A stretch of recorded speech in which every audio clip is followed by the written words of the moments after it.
예, 다시 한번 안녕하세요, 여러분.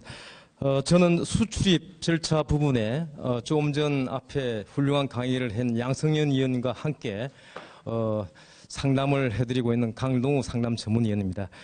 반갑습니다, 여러분.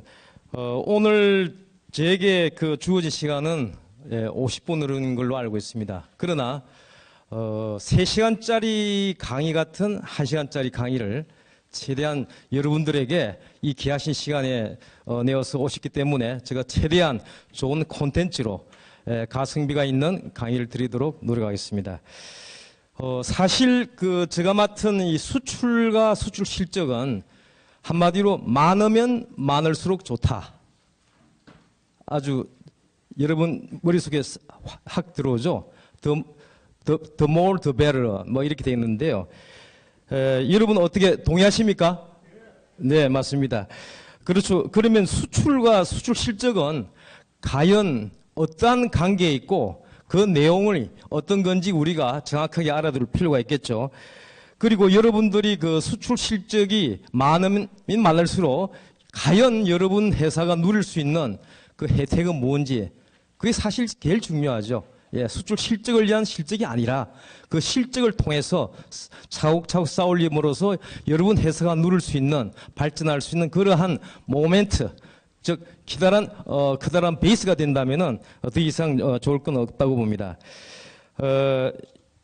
그리고 때로는 여러분들이 오늘 이 시간에 수출과 수출직을 여러분들이 꼭 들으셔야 할 이유는 또 한 가지 있습니다. 우리 회사가 얼마 전에 분명히 해외로부터 외화를 받았어요. 그리고 물품도 나갔습니다. 근데 무역협회에 들어가서 수출 실적 인정을 돼 있는지 확인을 해보니까 없어요. 왜 수출 실적이 없지? 이런 걸 가끔 여러분들 아마 의아심을 가지고 경험한 적이 있는 걸로 알고 있습니다. 그러나 오늘 이 시간에 제가 여러분들과 함께 이 수출과 실적에 대한 자세한 내용을 여러분한테 전달함으로써 앞으로 여러분들이 해외 진출 사업에 무역에 있어서 보다 좋은 전략을 짜고 회사가 발전할 수 있는 기틀이 되었으면 한 마음에서 오늘 이 강의를 시작하도록 했습니다. 예, 그럼 지금부터 수출과 실적의 커다란 망망대 바다로 한번 나아보도록 하겠습니다. 보시면 수출이 모집합이고 실적은 부분집합이다. 우리가 학교 때 그런 집합에 대한 걸 우리가 공부한 적 있죠. 자, 그러면은 우리가 수출이라고 했지만 그것이 바로 100% 수출 실적과 동일하게 이어진 않는다. 그 이유는 뭘까요? 예, 그것을 제가 하나하나 거래 형태 및 그 실적의 흐름에 따라서 외환의 흐름에 따라서 어떻게 결과물이 나온지를 여러분들한테 알려드릴까 합니다. 대무역 관리 규정 25조에 보면은 수출 실적에 대해서 아주 자세히 나와 있습니다. 그리고 참고로 수출 실적의 인정 시점은 여러분들이 보통 우리가 흔히 하고 있는 한국에서 물건을 갖다가 해외로 내보낼 때 세관에 수출 신고를 하죠. 예. 그때의 수출 실적은 언제 잡힙니까? 했을 때 언제 잡힐까요? 앞에 계시는 분 혹시 아시는 게 있습니까? 자, 여기서 제가 한번 여러분들한테 협조를 좀 구하겠습니다. 수출을 실제하고 수출 실적 면장이 한 개라도 있는 회사분 한 손 들어보세요. 예, 거의 없네요. 예, 예. 그리고 우리 트레이드 SOS 1566-514를 전화하셔가지고 무역에 관해서 상담을 한 번이라도 지금 여기 오늘 오신 분이 직접 전화 콜을 해서 상담한 적이 있는 분 한번 손 들어보세요. 네. 제가 물어본 이유가 있어요. 왜냐하면은 오늘 이 강의가 여러분들 아주 정말 한정된 시간에 여러분한테 무엇을 정말 가져가는 것이 가장 어느 정도 수준의, 예. 즉, 국민학생이냐, 중학생이냐, 대학생이냐, 입는 옷이 다 다릅니다. 그죠? 예. 국민학생한테 대학생 옷을 입힐 수는 없죠. 마찬가지로 대학생인데 국민학생 옷을 입으라면은 큰일 나죠. 예, 자, 그래서 제가 여러분들, 여기 앉아 계신 여러분들의 무역에 가는 관심, 그동안에 어떠한 무역에 대해서 여러분의 몸을 담고 왔는지 잠깐 알아보기 위해서 말씀을 드렸습니다. 자, 우리가 수출은 아웃바운드예요. 어쨌든 간에. 예, 아웃바운드입니다. 그래서 일단 물건이 나가야 됩니다. 그래서 지금 여기에서 물건이 나가야 된다 하는 건 뭐냐? 물건이 안 나가고 외환은 들어왔습니다. 위원님, 어떻게 실적에 해당이 되나요? 어떻게 실적에 해당될까요? 꼭 안 되겠습니까?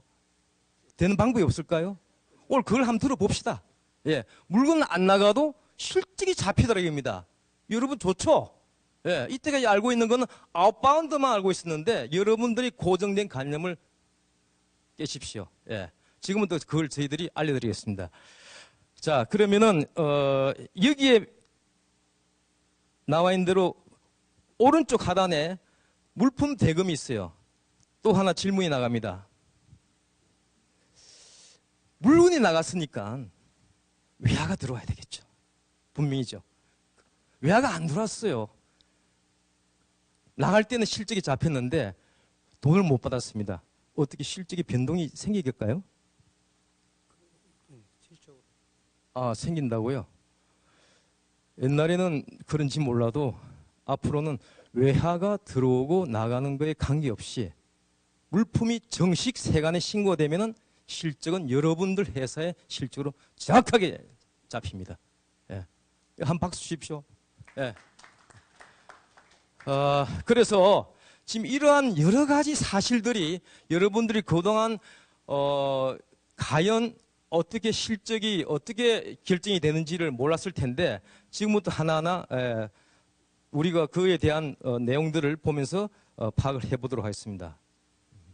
자, 여러분 무역 고유번호 아시죠? 무역 고유번호가 있는 회사 손들어 보세요. 무역 고유번호에. 자, 이제부터 여러분들이 이 자리에 앉아 있다는 것은 무역에 대해서 앞으로 뭔가가 해보겠다는 그러한 회사의 그 귀중한 시간에 오늘 이 나온 건데 무역 고유번호 꼭 받으십시오. 돈이 필요 없습니다. 예. 무역 고유번호는 나중에 제가 절차를 말씀드리겠습니다만 무료로 여러분이 신청하면은 간단하게 몇 가지 사항만 확인되면은 무역 고유번호 주어집니다. 왜 무역 고유번호가 필요할까? 바로 여기에 말씀드리는 그동안 우리나라의 무역 제도가 그동안 세월을 거쳐가지고 지금 우리가 2000년 1월 1일 날 무역업 자유화, 즉 사업자 등록증만 있으면 여러분들은 누구나 개인이든 법인이든 간에 무역업을 할 수 있다는 겁니다. 그러나 이러한 자유화가 되면서 정부에서는 여러분들한테 요구하는 게 하나 있었습니다. 그게 뭐냐? 마치 여러분들이 이 세상에 태어나면은 주민등록증 번호가 주어지듯이 여러분들이 무역회사로서 앞으로 성장하고 발전하기 위해서는 바로 주민등록증과 같은 무역업 고유번호가 필요하더라. 매우 중요합니다.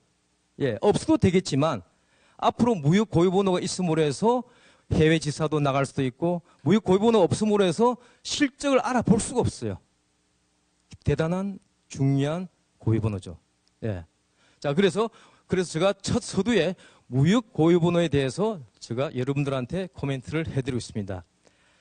다음 우리가 여러 가지 이제 앞으로 무역을 함에 있어서 여러분들이 여기에 많은 분들이 오늘 오셨는데 정말 여기에 제시된 여러 가지 형태의 무역을 정말 그때그때 상황에 맞게끔 다양하게 전략을 짜서 여러분 회사가 목표로 하는 그러한 좋은 성과에 도달하기 위한 전략적인 하나의 도구로 되었으면 합니다. 그래서 오늘 제가 한 몇 가지 무역 거래 형태를 갖다가 여러분들한테 설명을 드리고자 합니다. 자, 가장 일반적인 수출이 뭐죠? 바로 직수출인데 여러분 다른 거 보지 마시고 요만 우선 보세요. 제가 이 서클 요 바로 타원형으로 이게 뭐냐? 여러분들이 지금 A라는 회사로서 수출자입니다. 예.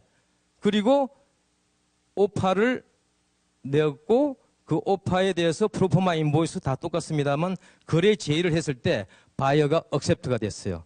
자, 계약은 됐습니다. 자, 계약이 됐으면은 그 다음에 계약 이행을 해야 되겠죠. 그죠? 예. 근데 그 이행의 가장 중요한 다음 절차가 물품의 이동입니다. 선적이죠. 예. 제대로 계약에 나온 물품을 이동시키는 겁니다. 자, 이럴 경우에 우리는 물품이 해외로 아웃바운드 되고 아까 앞에서 잠깐 보였듯이 그 다음에 여러분들한테 뭐가 들어옵니까? 대금이 들어오겠죠. 그죠? 자, 이렇게 하는 아주 간단한 이렇게 아주 우리가 일반적으로 가장 많이 일어나고 있는 일반 직수출 이걸 우리가 직수출을 하는데 이 직수출은 바로 세관의 통관을 통해서 인증이 되고 그 수출 신고 필증이 여러분들이 손에 쥐게 되는 그 수출 신고 필증이 바로 FOB 금액 그것이 바로 여러분들의 실적입니다. 예. 그 실적은 또한 국세청에 같이 정보가 공유되고 또한 우리 무역협회에 공유가 됨으로써 여러분들이 차후에 무역 고유번호를 넣으면은 여러분 회사의 실적이 그대로 고스란히 나올 수 있는 그러한 체제로 되어 있습니다. 자, 그런데 이런 경우가 있더라고요. 꼭 여러분들이 제조사이고 여러분들이 물건을 가지고 있는 여러분 물건을 꼭 팔아야 될까? 때로는 우리가 외식도 할 필요가 있답니다. 국내 보니까 우리 회사 물건보다도 더 낫고 정말 가격도 좋은 제조사를 발견했어요. B라는 제조회사. B 회사에 여러분들이 발주 의뢰를 합니다. 즉, 이 회사에 해외 바이어의 물건을 공급해줄 물건을 갖다가 어떻게 한다? 발주를 하는 거예요. 그러면은 그러한 그 계약서가 우리가 보통 수출 상품을 공급한다 해서 수출 상품 공급 계약서다 이렇게 하죠.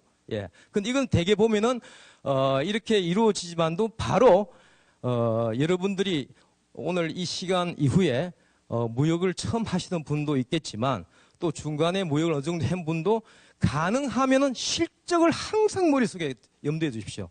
그러면은 돈 받고 끝냈다 이게 아니라 실제 여기에 만약 또 다른 여기에 오신 분들이 한쪽은 A의 회사 입장이 있고 또 한쪽은 만약 이 수출자에게 물품을 공급하는 제조사 입장이 있다면은 제조사는 또 이렇게 생각합니다. 아니 A만 수출을 해가 실적을 잡았다? 그러니까 우리는 뭐냐? 즉 우리는 그 A 회사가 수출을 하는 데 있어서 물품을 공급해주는 기여를 한 거 아닙니까? 정부에서는 이걸 그냥 뭡니까? 가만 놔두지 않고 표현이 좀 이상합니다만 간접 수출 실적이라는 실적을 갖다가 부여합니다. 단 모든 물품 공급자가 이러한 거래에서 100% 간접 수출 실적으로 인증을 받는 게 아니라 항의를 받는 게 아니라 요건이 필요하더라입니다. 요건. 그 요건이 뭐냐? 구매항의서 발급하고 제가 다음 페이지에 설명드리겠습니다만 영세율 계산서가 발행되고 그리고 대금이 입금되면은 바로 여러분들은 우리 회사도 간접 수출 실적 확인을 받을 수 있는 겁니다. 간접 수출 실적도 때로는 직접 수출 실적 못지않게 상당히 훌륭하게 활용할 수 있습니다. 예. 그래서 이 거래 관계에서 여러분들이 이러한 소위 네트워킹을 어떻게 잘 하느냐, 아웃소싱을 어떻게 잘 하냐가 이제 중요한 거죠. 자, 그런데 여기에서 우리 저 트레이드 SOS의 www.kita.net에 들어가시면은 그 다음에 그 무역 실무 상담이라는 메뉴가 있어요. 예, 메뉴가 있지 않습니까? 거기에 클릭하면은 온라인 상담으로 그동안 올라온 엄청난 빅데이터가 자료가 있어요. 그게 뭐냐? 그동안 무역 관련 회사들이 온라인으로 상담을 올린 걸 우리 위원님들이 직접 또 올린 답변 올린 건데 여러분들이 앞으로 제가 여기에서 그러한 사이트를 활용함에 있어서 한 번 더 여러분들한테 그 강조를 해주고 싶은 거는 무역 실무 상담에 올라온 온라인 상담 필요할 때는 해도 충분히 여러분들이 좋은 자료를 얻을 수 있습니다. 거기에 예를 들어서 중개무역 이렇게 치면은 그 동안에 숱하게 올라온 답변 자료가 올라와 있습니다. 상당히 도움이 많이 되죠. 예. 자, 그런데 지금 제가 여기서 중개무역과 중개무역을 이렇게 구분해서 제가 한 이유는 온라인 상담에 올라온 그 표현이 분명히 딱 보더라도 여의, 중개무역인데 그 온라인 상담에 글을 올린 사람은 여의가 아니고 아이로 올리고 있어요. 과연 아이인가? 읽어보면 그게 아니에요. 분명히 여의예요. 자, 그러면 여러분들, 그러면 발음도 비슷하고 또 뭐 그게 그거 같은데 차이점이 뭐냐 궁금하지 않습니까? 예, 바로 이겁니다. 엄청난 차이가 있습니다. 예, 실적에서도 차이가 나고 매출에서도 차이 나고 그리고 계약의 주체냐 아니냐에 따라서 차이가 난다 이거죠. 그게 바로 이겁니다. 중개 무역은 영어로 intermediary, 예, intermediary라고 중개 무역은 merchandising trade라고 그래요. merchandising, 예, 커미션, 소위 수고 수수료, 우리가 말하는 이제 소위 부동산 중개, 뭐 거기에도 뭐 저 관련된 그런 저 의미가 비슷합니다만 어쨌든 무역에 있어서는 이렇게 차이가 많습니다. 계약의 당사자냐? 아니다. 거래 수익은 뭐냐? 물건을 팔고 물건을 산 금액의 차이다. 강동우 의원이 지금 설명하는 물건을 사고 판다? 그게 무슨 말이냐? 국내에서 산 게 아니에요. 여기는 뭐냐면 중국에서 차이나에서 여러분들이 물건을 수배를 해서 100의 수배를 해서 50의 마진을 얹어 가지고 가까운 말레이시아로 팔았다. 그럼 차익이 나오죠. 50 차익. 150 빼기 100. 그 50 차익을 중개 차익이라 합니다. 그래서 이 차익이 바로 거래 수익인데 이게 머천다이징 중개 무역은 커미션이 바로 수익이 됩니다. 그 다음에 수출 실적. 자, 실적은 어떻게 차이 날까요? 아예 커미션으로 들어오는 외화는 외화가 들어왔지만 이 경우에는 수출 실적이 아니더라. 예. 이거 질문 가끔 받아요. 그리고 막 우기는 사람들이 있어요. 왜 외화를 받았는데 왜 당신은 말이지 실적이 아니라고 하느냐? 아닙니다. 제가 저 실적이 아니라 하는 게 아니라 대무역 관리 규정에 다 나와 있기 때문에 그대로 말씀. 그러면은 이제 알겠다고 이제 전화를 끊는데요. 하여튼 어쨌든 이렇게 되는데 여기서 중개 차익은 수출 FOB 금액에 수입 CIF 금액을 뺀 중개 차익입니다. 그 다음에 매출 계상은 매입과 매출이 각각 계산이 됩니다. 왜? 물건을 해외에서 샀으니까 해외에서 매입한 거죠. 그래서 매입 자료로 또 계산이 되고 또 매출은 매출대로 수출로서 잡히는 거죠. 이거는 대리점 수수료, 아까 말씀드린 커미션만이 대리점 수수료로서 매출이 된다라고 말씀드리겠습니다.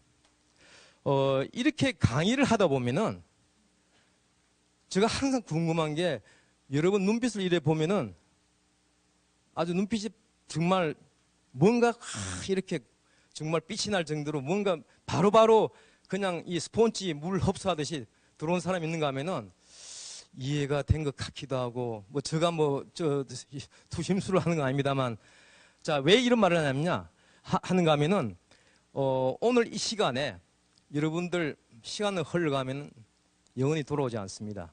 오늘 이것도 여러분들하고 인연인데 저는 오늘 이 시간에 저한테 주어진 이 시간에 최대한 여러분들한테 이 귀중한 시간에 보답하기 위해서 정말 엑기스 같은 그동안의 무역 현장에서 상담을 통해서 녹아내린 그 정말 정수만 여러분들한테 드리고 싶은 마음입니다.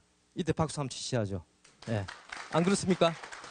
여러분들이 숱한 세월이 걸쳐서 알아야 될 걸 이 단 몇 분 내지 시간 안에 드린다는 거는 대단한 사건이에요, 사실은. 예. 받는 사람은 어떨지 몰라도 준 사람은 대단한 정성을 가지고 준비해 온 겁니다. 자, 그래서 여러분들이 다시 한번 말씀드리는 거는 하여튼 오늘 이 시간만큼은 수출과 수출 실적에 대해서는 확실히 다는 모르더라도 다음에 누구한테라도 얘기할 수 있는 우리 회사에 필요한 그런 내용으로 여러분들이 것이 됐으면 좋겠습니다. 자, 그 다음에 여기 아까 말씀드린 이제 중개무역에 하나 예를 들어보겠습니다. 상국간 중개무역. 대개 중개무역은 여러분들이 가운데 위치해 있고,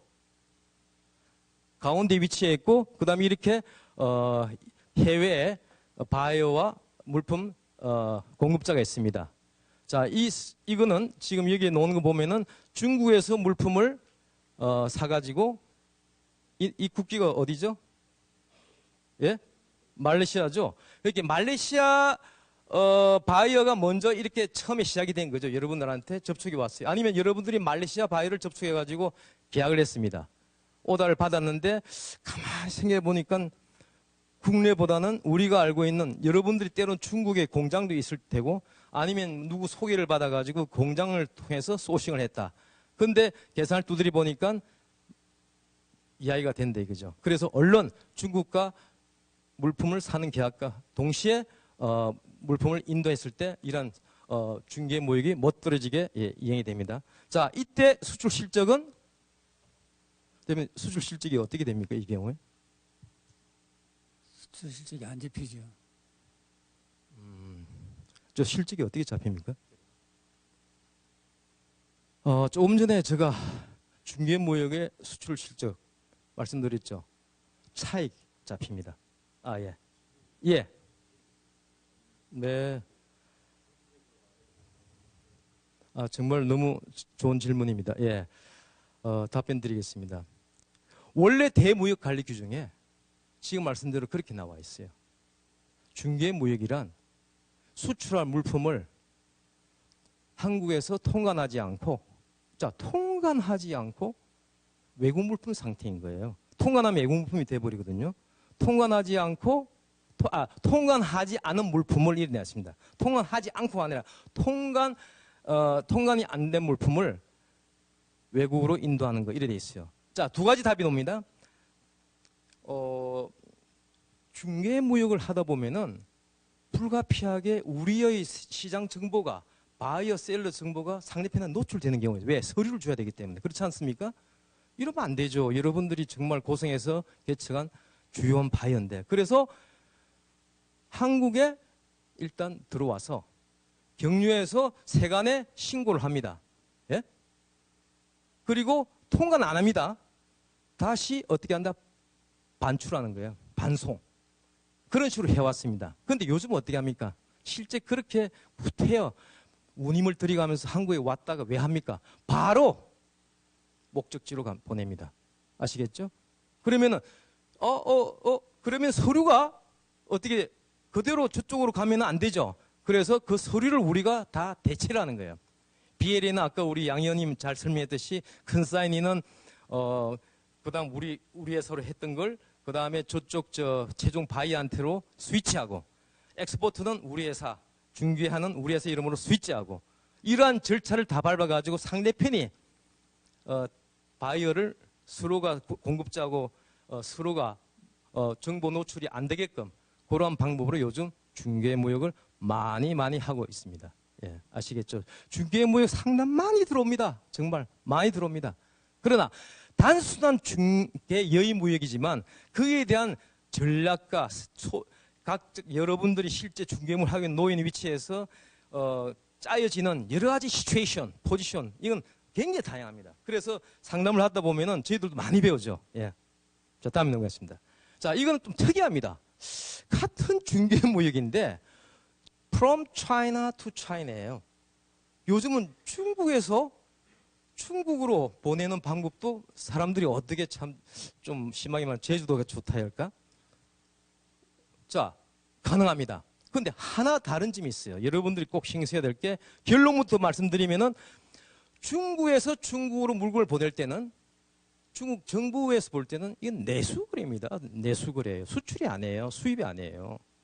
그러면 수출 수입이 아닌데 어떻게 외화를 주고받을 수 있겠습니까? 그래서 이걸 어떻게 한다? 인위적으로 수출 수입의 형태를 만들어 버립니다. 근데 그냥 만들어진 게 아니라 어떻게 한다? 바로 여러분 보시고 계시는 BLP 보세물류 원구라고 있습니다. 이게 중국 정부가 의도적으로 전국 13개 지역에다가 해외 투자자라든지 해외 무역 활성화를 위해서 만든 우리나라 보세구역 자유무역지역과 비슷하지만 우리 이 제도보다도 훨씬 더 자유롭고 자금의 입출과 물품의 흐름이 굉장히 자유롭습니다. 이 BLP는 뭐냐면 Bonded Logistic Park라고 그래요. 예. 이 보세물류 원고는 중국 한자를 그대로 이제 발음해서 보세물류를 한 거죠. 자, 여기서 그러면 우리가 이 다음 페이지에 보면은 그 사례가 나옵니다. 그 사례를 일일이 읽어보면은 여러분들은 이제 그 시간을 가지고 보시면 되고, 그걸 제가 압축적으로 제가 설명을 드릴게요. 사항은 이렇더라고요. 질문이, 위원님, 우리가 이태리사로부터, 이태리로부터 아니라 중국으로부터 요 바로 D사입니다. 오다를 받았습니다. 그 단계 1단계, 시작 단계예요. 자, 공급하겠습니다.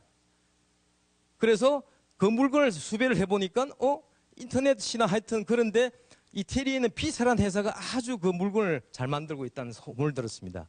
근데 이태리 B사를 컨택을 했더니 그 물건은 우리가 현재는 2년 전부터 중국에서 만들고 있다. 이런, 요즘 많이 그래 하잖아요. 그러니까 알겠다.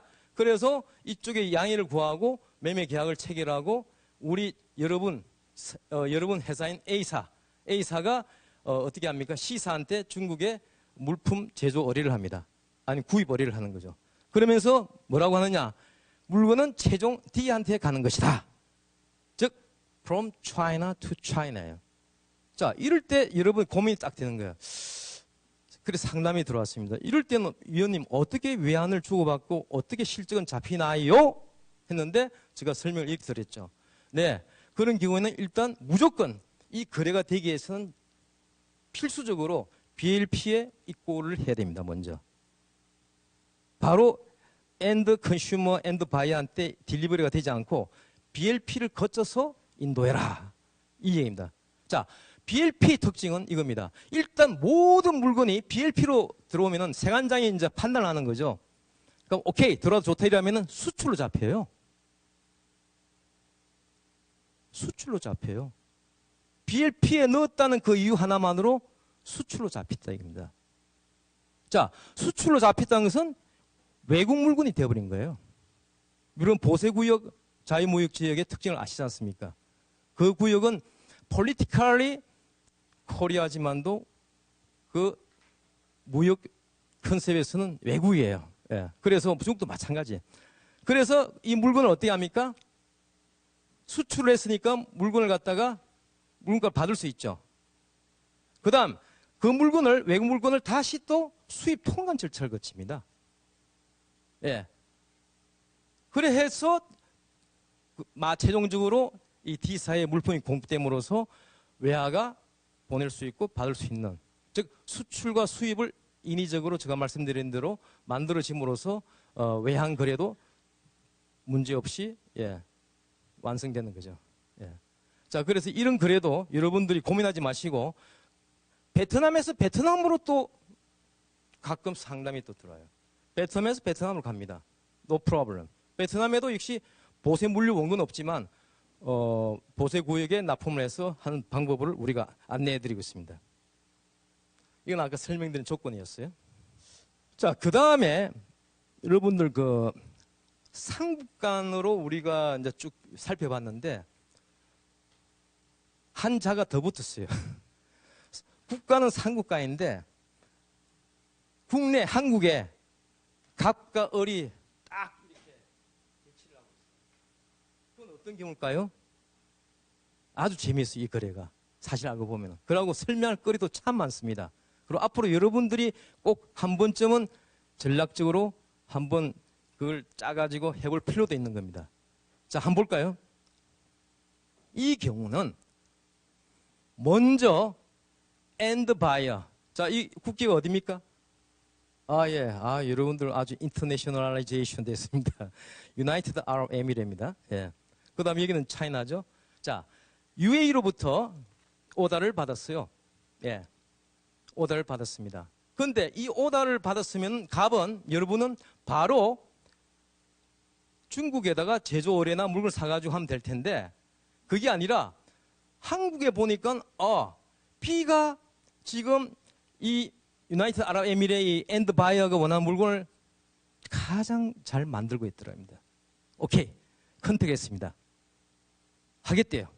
그런데 발주를 줬는데 뭐라는가 하면은 우리가 이제는 한국에서 생산하지 않고 어떻게 한다? 중국에서 만들고 있다. 오케이, no problem. 예. 그래서 급기야 이 거래는 아까 앞에 말한 3국 간 3자 거래가 아닌 3국 간 4자 거래로 지금 확장되는 모습입니다. 예. 자, 한번 볼까요? 자, 그래서 갑과 을 간에 여러분들이 계약을 하고 그 다음에 뭐 대금은 어떻게 주고받는 거 다 합니다. 자, 이래 되면 그 다음 단계는 어디로 넘어가죠? 이제 오다를 받은 B는 바로 중국의 자기들 현지의 제조공장 내지 인강업체에다가 OEM으로 준다든지 해서 생산 의뢰 내지 공급 의뢰를 합니다. 그리고 때로는 여러분들이 여기에서 필요한 원자재나 부자재를 공급할 수도 있겠죠. 예. 자, 여기에서 하나 여러분들 여기 보시면 수출 실적 나옵니다. 29번으로 수출 신고 이렇게 되어 있습니다. 여러분들 잠깐 하시지만 제일 뒷페이지 부록에 보면은 거래 부호를 쭉 열거를 했어요. 거래 부호를 쭉 열거했어요. 앞으로 이거는 무역을 함에 있어서 여러분들이 데스크 위에 항상 상비약처럼 예, 배 아플 때 드십시오. 모를 때 보시라 입니다. 왜? 우리 회사가 이렇게 할 경우에 몇 번으로 세간의 수출 신고를 할 것이냐. 물론 이런 것은 여러분들이 보통 업무 의뢰를 하는 관세사님한테 의뢰를 하면은 구분을 해줍니다. 아, 이번에는 11번이 아니고 일반 거래가 아닌 29번이네요. 뭐 이렇게 하는데, 그러나 이제 여러분들이 오늘 이 시간에 이 이야기를 듣고 있으니 앞으로는 여러분들 스스로 판단해서 그것을 갖다가 세간에 확인시키면 되는 거죠. 그래서 자, 여기 보면은 29번으로 수출 신고합니다. 29번은 뭐로 되어 있죠? 거기에 한분 읽어봐 주실래요? 29번이 뭡니까? 뭐로 되어 있습니까? 예, 위탁 가공을 위한 원자재를 내보내는 거예요. 자, 완성품이 아닙니다. 그냥 필요한 원부자재를 우리가 회사에서 보관하고 있는 게 가지고 있는 원부자재를 보냈을 뿐인데 세간에 어쨌든 신고를 합니다. 단 그때 신고를 할 때 11번으로 하지 말고 보통 여러분들이 그 신고하는 일반 무역은 수출 신고는 몇 번이다? 11번입니다. 11번 기억해 두십시오. 여러분들이 지금까지 알았든 몰랐든 간에 수출 신고 필증상에 나중에 회사에 돌아가셔가지고 보십시오. 11번으로 나와 있을 겁니다. 자, 이건 29번이에요. 자, 이때 수출 실적은 어떻게 된다? 서로시 여러분들이 세간에 신고한 금액 그대로 인보이스에 나와 있는 금액 그대로 실적에 잡힙니다. 좋죠. 실적에 잡히니까. 자, 그 다음 그 물품이 제조공장에 투입이 돼가지고 인가공이 됩니다. 예. 그럼 인가공비가 지불되겠죠. 자, 또 한 단계 이제 거쳤습니다. 그 다음에 인가공을 거친 최종 물품은 완제품입니다. 그 완제품이 이제 비로소 유나이티드 아랍에미리 앤드 바이한테 실려갑니다. 자, 이런 과정에서 이건 절대 산수도 아니고 수학도 아닙니다. 여러분들의 토탈 이러한 과정에서 여러분들이 이러한 입장에서 수출 실적은 어떻게 되느냐 하는 걸 제가 결론을 가지고 말씀드리겠습니다. 자, 한국에는 갑과 을, 여러분들이 갑일 수도 있고 여러분이 을일 수도 있어요. 그럼 갑과 을의 실적이 다 다릅니다. 이거는 같을 수가 없어요. 왜? 포지션과 하는 역할이 달랐기 때문에. 예. 한쪽은 물건을 샀고 한쪽 물건을 팔았습니다. 그렇다면은 갑은 이러한 흐름에서 외국 인도 수출이 되는 거예요. 여러분 처음 듣죠? 외국 인도 수출. 수출인데 외국 인도? 그건 뭐지? 글자 그대로예요. 물품을 어떻게 했습니까? 한국에서 나간 것이 아닌 그대로 100% 그 물건이 어떻게 됐습니까? 외국에서 바로 엔드바이한테를 갔지 않습니까? 이 사람이 할 일을 여기서 물건이 나간 거 아니에요. 그래서 그 수출 실적은 이 사람이 엔드바이하고 맺은 대금 지급 그걸 받죠. 이 금액 그대로 FOB 금액으로 해서 실적이 잡히고, 그 다음 여기 B는 인가공 업체, 자기들 이 업체에다가 중국에다가 그 물건에 대한 인가공비와 원부자재도 물론 들어갔지만도 그 금액을 보내야 돼요. 예. 그러면 이 사람은 어쨌든 완성품에 대해서 이 B는 뭘 했습니까? 외국에서 물건을 한국에 들여오지 않고 갑이 이야기한 유나이티드 아랍에미리의 물건을 바로 보낸 거예요. 그래서 이런 걸 갖다가 이 사람은 외국에서 인수했다 해서 외국 인수 수입이랍니다. 수입.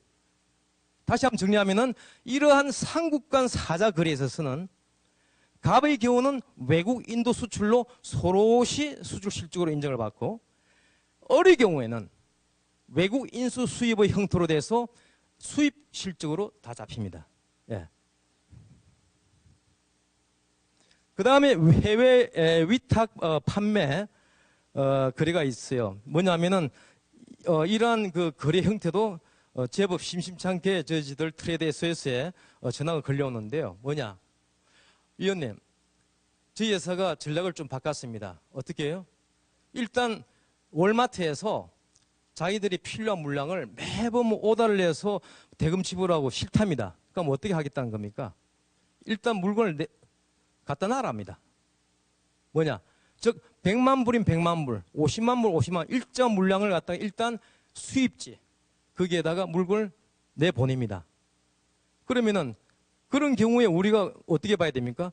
월마트가 사는 것 요청이 여기서 했지만도 계약이 물품 대금이 들어오지도 않은 상태에서 일단 물품이 나간 거예요. 즉 월마트가 그 물품을 위탁받아서 즉 수탁받은 거죠. 그 물품을 파는 거예요. 그러한 거래 형태를 갖다 우리가 위탁 판매라고 합니다. 위탁 판매. 영어로 하면 consignment. 예, consignment를 하는데 자 그렇다면은 우리가 위탁 판매할 경우에는 실적은 어떻게 될까요? 이거 참 사실 저도 처음에 이걸 접했을 때 좀 헷갈리더라고요. 어떻게 위탁 판매의 경우는 직감적으로 실적이 잡힐까요? 안 잡힐까요?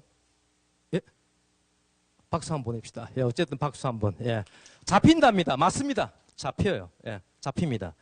그런데 나중에 위탁 판매가 된 상태에서 세관에 신고를 하는데 한번 수고해 주실랍니까? 제일 뒤에 위탁 판매 몇 번일까요? 31번인가요? 맞습니까? 예, 맞습니다. 31번으로 여러분들이 이때는 신고를 하셔야 됩니다. 아까는 29번이었지만도 아시겠죠?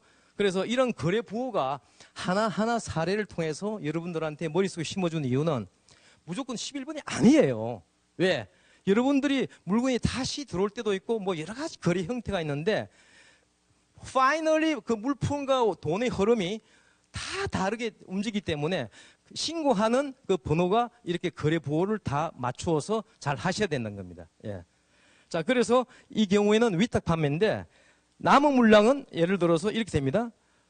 100만 브루치가 나갔는데 90만 브루치는 다 잘 팔았어요. 그런데 그게 계절 상품이라 그럼 계속 1년을 먹고 들 수는 없잖아요. 그래서 한국으로 들여올 수밖에 없다 해가지고 한국으로 들어옵니다. 자, 여러분들 이것도 일이 생겼어요. 물건 나갈 때는 뭐 수출 실적도 받고 그 다음에 여러 가지 이제 잘 진행이 될 줄 알았는데 물론 잘 된 거죠. 10만 불 어치 해당되는 금액이 다시 한국으로 들어오게 됐어요. 그걸 우리가 말하는 수입은 수입이로되 이걸 갖다가 반송이 있듯이 반입 표현들이 조금씩 다르죠. 예, 하면은 세관에서 이제 여러분 신고해야 됩니다. 자, 신고할 때 어떻게 하느냐? 그냥 신고하면 안 됩니다. 과거에 그 전에 물품 100만 불어치가 나갔던 수출 신고 필증을 같이 첨부해서 제출하면 세관에서 시스템상 이게 뭐년 뭘못이에 위탁 판매용으로 나갔던 거구나. 그럼 그 중에 안 팔린 게 들어온 거구만. 돼가지고 관세를 안 매겨요. 대개 여러분 수입하면 관세를 부담해야 되지 않습니까? 바로 그런 것 때문에 이란 우리가 무역을 알아야 되겠답니다. 이걸 모르고 그냥 따로 해가지고 수익 관세를 물고 말이죠. 일단 물어야 돼요. 안 물면 회사에 뭐 잡이 들어올 텐데요. 예, 버틸 수가 없어요.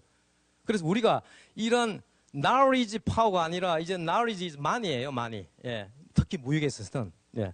자, 이런 식으로 우리가 위탁 판매의 경우에는 어떻게 실적이 잡히고 또 그 결과는 어떻게 된다는 걸 잠깐 말씀드렸습니다. 여기서 조금 설명이 여러분들이 이건 어떨까 하는 이런 미진한 부분은 제가 질문을 좀 받으면 좋겠는데 시간이 한정돼 가지고 여러분들이 이 끝나고 나서 이 우리 강의가 여러분 특징이 뭐냐면 AS가 있는 강의입니다. AS가 뭐죠? After Service 아닙니까? 언제든지 1566에 514로 전화하십시오. 예. 예. 항상 전문위원이 친절하게 상담, 예, 답변을 드립니다. 자, 거래 형태 및 거래 목적물에 따른 실적 이래 돼 있는데 지금부터 여러분들이 이제 여태까지 일반적인 수출을 우리가 해왔다면은 여기서는 용역 및 전자적 무채물도 한번 다뤄볼까 합니다. 용역 및 전자. 요거에 관련돼서 질문도 많이 들어오거든요. 아마 여기에 오늘 오신 그 참석자 회사에서도 아마 이 품목에 관련해서 용역을 제공하고 돈을 받았는데 실적이 잡힙니까?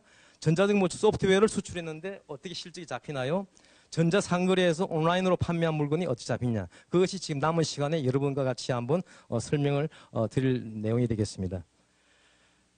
자, 지금 여기서 쭉 한 것이 이제 여러 가지겠는데 여기 하나 잠깐 말씀드리는 거는 여러분이 해외 전시회에 나갔습니다. 전시회에 나가가지고 한 10만 부르치 갖고 나갔는데 그 중에 일부 한 10,000 부르치를 현지에서 판매가 됐어요. 그 질문이 들어옵니다. 아주 안타까운 질문이죠. 왜 안타까울까요? 10,000 부를 그냥 그대로 갖고 그냥 입국을 해버렸어요. 그래 놓고 바로 이제 은행에 입금 처리하기 전에 이제 전화가 온 거예요. 우리한테. 스트레스. 이런 경우에 실적 잡히죠? 이란다고요. 안 됩니다. 이란다. 제가 안 된다는 게 아니라 왜 안 되죠? 따집니다. 인천 영종도 공항에 입국하면서 거기에 나와 있는 세관에 들려서 관할 10,000 부에 해당하는 송장과 현찰 그 보여주면서 확인을 받아야 됩니다. 그 확인을 받고 그 다음에 그 확인받은 서류를 가지고 은행에 가서 회사로 입금이 되어야 은행에서 수출 실적으로 잡혀준답니다. 근데 그 경과를 거쳐버려요. 빠지고 그냥 휙 들어와 버려요. 그럼 다시 가서 받으면 됩니까? 말이 안 되죠. 무슨 말이 맞습니까? 굉장히 안타까워요. 예, 해외 바이어 상담하러 참 가가지고 어떻게 여행이 마음 좋은 바이어가 물건을 사겠다는데 돈을 가져왔어요. 팔았죠. 그런데 안 됩니다. 자, 용역에 넘어갑니다. 이 용역은 말입니다. 참 처음에 저도 접했을 때 우리가 용역은 뭘 용역이라는 얘기죠? 여러분 용역을 영어로 뭐라 할까요? 예? 아시는 분 있어요? 용역을 영어로 어떻게 표현합니까?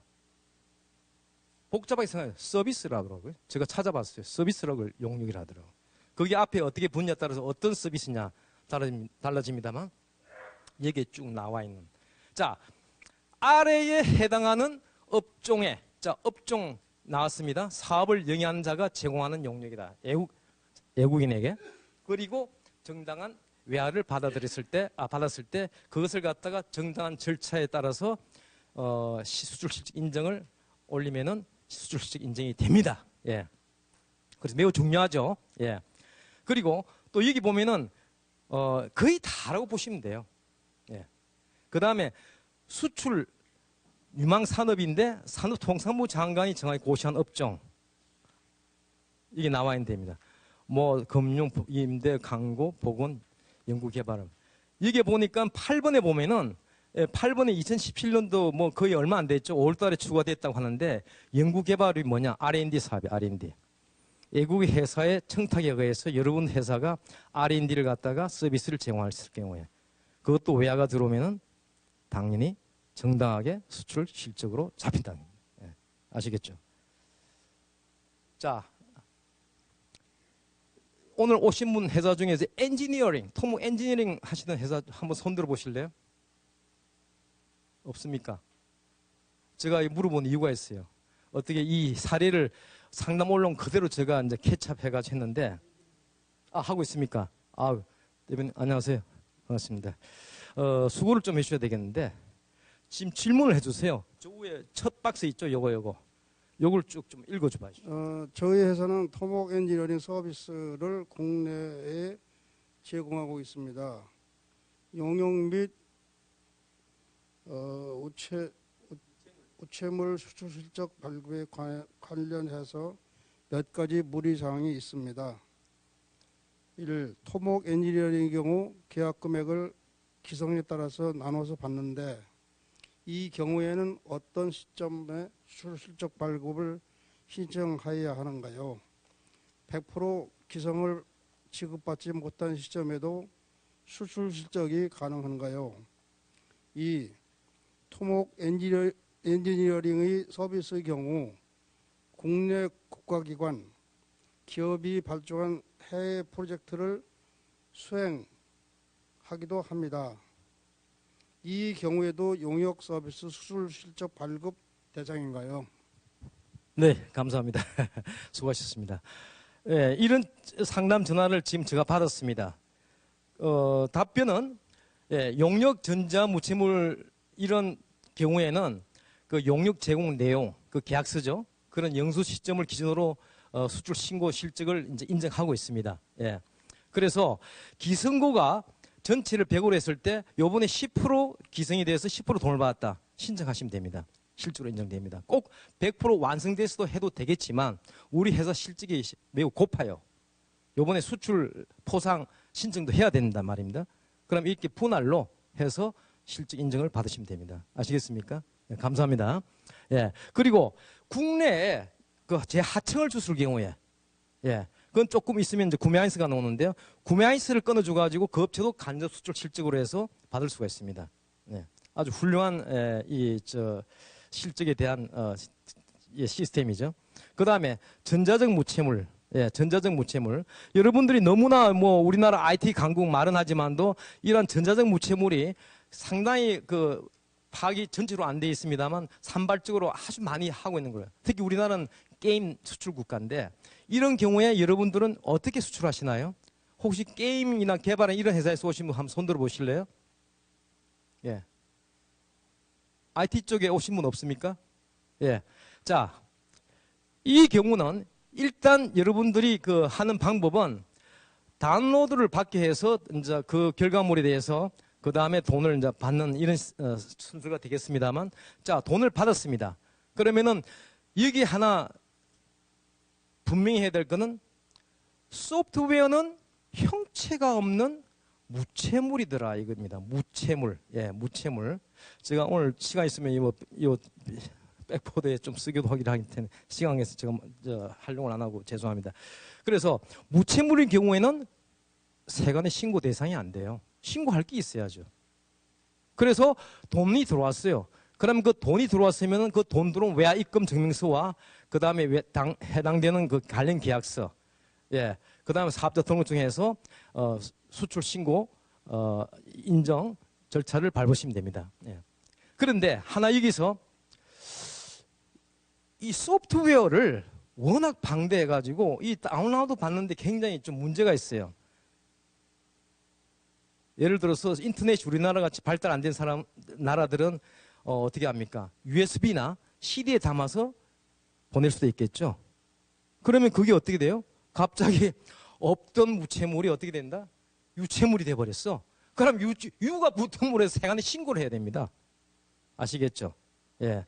그리고 여러분들은 그때그때 전략에 따라서 우리가 유채물로 할 것이냐, 무채물로 할 것이냐, 뭐 in either way 어느 쪽으로든지 여러분이 하도록 수출 실적은 인정이 된다. 예. 그리고 사이트는 여기 있습니다. http onlineTradeKit.net에 로그인해가지고 신청서를 작성해서 제출하시면 됩니다. 예.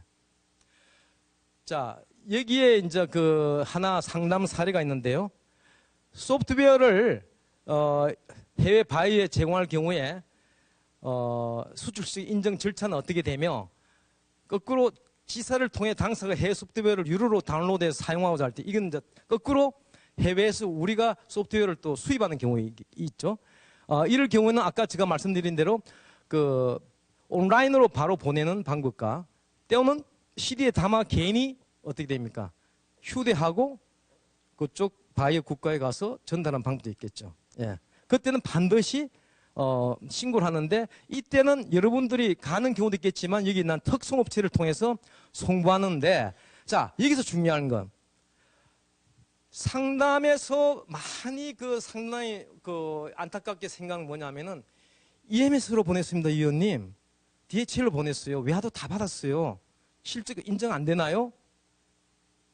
알고 보니까 됩니까? 안 됩니까? 안 됩니다. 대부분. 왜? 세간의 신고 없이 DHL이나 특송회사에서 일괄적으로 해서 보내버리기 때문에 그 여러분 바로 이게 여러분 개개인의 그 회사 이름으로 신고가 안 되기 때문에 실적 인정을 못 받습니다. 예. 그래서 이런 경우에 정부에서 너무나 요즘 이 전자상거래하고 같은 맥락을 갖추고 있는데 간이 신고 절차를 거치자. 즉 신고를 할 때는 많은 항목 65개에 해당되는 항목을 신고를 해야 되는데 여러분들이 간단하게 20개를 뺀 한 40개만 항목을 기입을 해서 신고해도 되고 또 그걸 갖다가 일괄적으로 엑셀 파일에다가 목록을 작성해서 일괄적으로 신고해도 인정이 됩니다. 자, 그게 이제 바로 이제 지금 말씀드리는 일부인데요. 그동안의 이 전자상거래는 이렇게 그 특송업체의 목록 통화를 수출한 전자상거래 물품은 실제 인정이 불가가 됐어요. 이게 가장 그 안타까운 게 온라인으로 여러분들이 아마존이나 여러분들 뭐 우리 말하는 저 다른 외국 유명 사이트 이런 데다가 여러분들이 통해서 물건을 발송을 하고 그 다음에 외화를 받았다. 이랬을 경우에 아까도 말씀드린 대로 여러분들이 물건을 보낼 때는 어쨌든 간에 세간의 간이 신고 절차를 거쳐야 됩니다. 그래서 그 간이 신고라도 여러분들이 거쳐야만 수출 실적으로 인정을 받을 수 있다는 걸 말씀드립니다. 이게 간이 수출 신고 제도는 대상이 이제 다 되는 게 아니라 여러분들이 반드시 어떻게 돼 있죠? 사업자 등록 번호하고 통신 판매 신고 번호 등록해가지고 세간에 신고한 데 통관 코드를 부여받아야 됩니다. 통관 코드 번호를 부여받아야 되고 또한 전자상거래 품목으로서 FOB 기준 200만 원 이하의 물품 경우에 해당이 된다. 아까 말씀드린 간이 신고 일괄 등록도 가능하다. 이런 말씀을 드린 겁니다. 자, 여기 드디어 이제 구매 확인서가 나왔습니다. 이 구매 확인서는 가장 디지털 트레이드 SO에서 항상 상담 관련 탑 랭킹 1위입니다. 그게 왜 그러냐 했더니 뭐 이유는 뻔하죠. 수출은 잘 되고 있어요. 그런데 그 수출에 공유한 물품 공급자들 많습니다. 그게 어떤 데는 스플라이 체인이라 가지고 공급 사슬로 이어진 경우에 우리 회사도 수출 신청 받고 싶어요. ABTC 카드를 신청하고 싶은데 ABTC 카드라는 대표님 ABTC 카드 들어보셨나요? ABTC 카드. 좋은 거죠? 좋은 거죠? 프리패스입니다. 해외에 나갈 때, 아펙 국가에 나갈 때. 하여튼, 그랑서 모든 실적이 있어야 되는데, 간접 수출 실적도 바로 이제 일단 우리가 잘 알고 있어야 여러분들이 이제 챙길 수 있는 거죠. 그걸 설명드리겠습니다. 자, 여러분들이, 구매하이스는, 지금까지는 구매하이스를 예를 들어서 큰 종합회사 아니죠. 지금은 이제 뭐, 큰 회사가 대기업에 여러분 물품을 공부했을 때 하청으로서 그 회사가 해외 수출했습니다. 그럼 여러분들이 잽싸게 어떻게 됩니까? 구매해서 발급해 주세요. 왜? 수출된 상품 우리 공급했으니까. 일부는 전부는. 그러면 담당자가 바쁘다.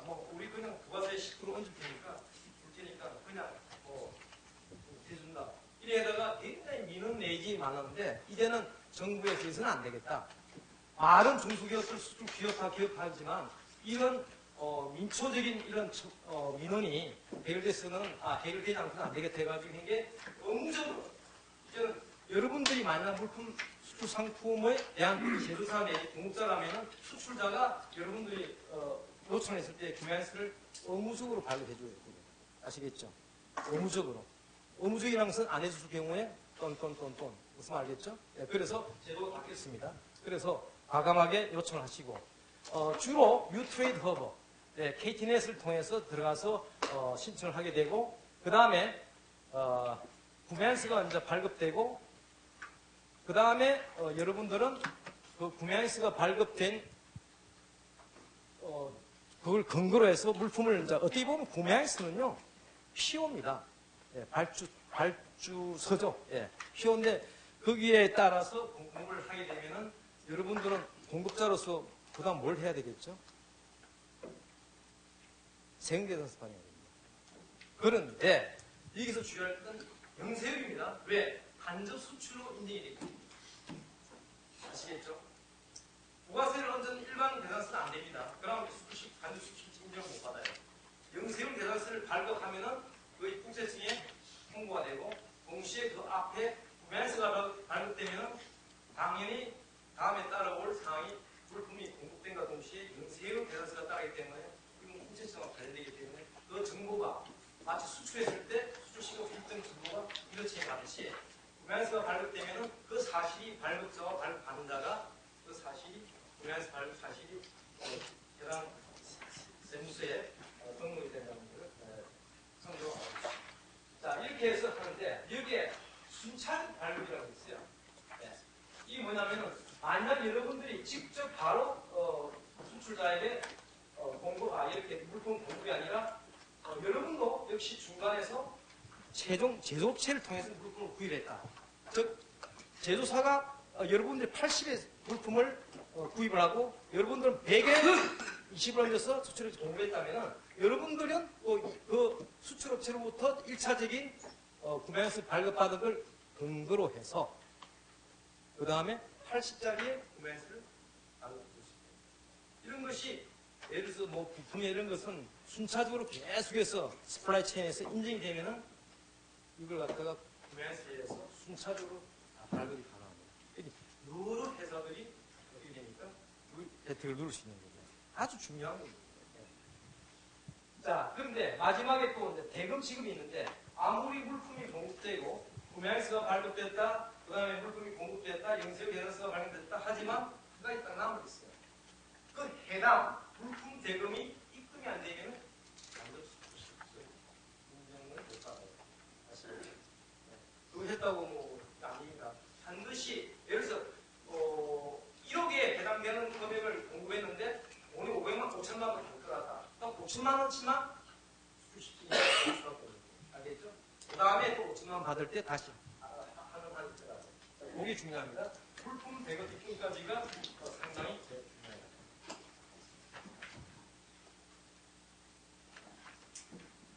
대회로부터 위안을 수령하나 물품이 나가지 않는 경우 아까 말씀드렸죠? 자, 이게는 딱 한 가지 보세구역에 반입을 하면은 되는 거죠. 보세구역 딱 여러 가지 복부에서 일반적으로 인도 인수를 할 게 아니라 보세구역에서 서로 인도 인수를 하면 보세구역 반입증이 발급이 되고 그걸 근거해서 다 여러 가지를 갖추어서 여러분들은 물품이 정작 안 나가더라도 인정이 된다는 겁니다. 그 다음에 외국인과 임대차 계약을 맺어가지고 물품이 나가지 않았어요. 이거 보면 검형. 네. 검형을 갖다가 외국 사람이 오더를 내가지고 자동차 부품을 찍어달랬는데 검형은 오다는 했지만 외국 사람이 돈을 받았어요. 그러나 그 검형이 끝에 해외로 나갈 이유가 없죠. 왜? 그 검형은 사용 용도가 당신 한국에 있는 그 검형을 찍어낼 부품을 찍어낼 그 사람이 필요한 거 아닙니까? 그럼 그 회사, 찍은 회사하고 돈을 준 외국의 바이어하고 임대차 계약이 맺을 경우에 그걸 근거로 해서 계약서를 보이면 수출 실적으로 잡히는 거예요. 특이한 케이스죠. 물품이 아까 제가 조두에 말했듯이 안 나가도 수출 실적은 어떻게 잡힐 것인가. 어떤 경우입니까? 자, 면세점. 면세점이 나쁘면 결국 수출 실적이 인정되나요? 저는 안 됐습니다. 이제는 됩니다. 즉, 단 국내에서 생산된 물품이 물품은 그나마 그 상식적으로 좀 크리프 상태거든요. 자, 마지막 시간이 다 됐는데 수입 실적 증명의 활용 이 부분이 어떻게 보면 여러분들의 오늘 결론적인 왜 우리가 수출 실적을 알아야 하며 또 왜 우리가 실적에 있어서 위에서 앞으로 전략을 어떻게 할 것이냐 이에 대해서 이제 결론을 내도록 하겠습니다. 여기 보면은 실적은 마치 여러분들이 반드시 챙겨야 할 부분과 같다. 저는 이렇게 결론합니다. 실적은 여러분들이 꼭 챙겨야 할 부분과 같다. 그리고 오늘 여러분 어떻게 보면 보물 찾기에 나오는 거예요. 보물 찾기에 나오는 거예요. 왜 그런지 압니까? 혜택이 한두 가지가 아니에요.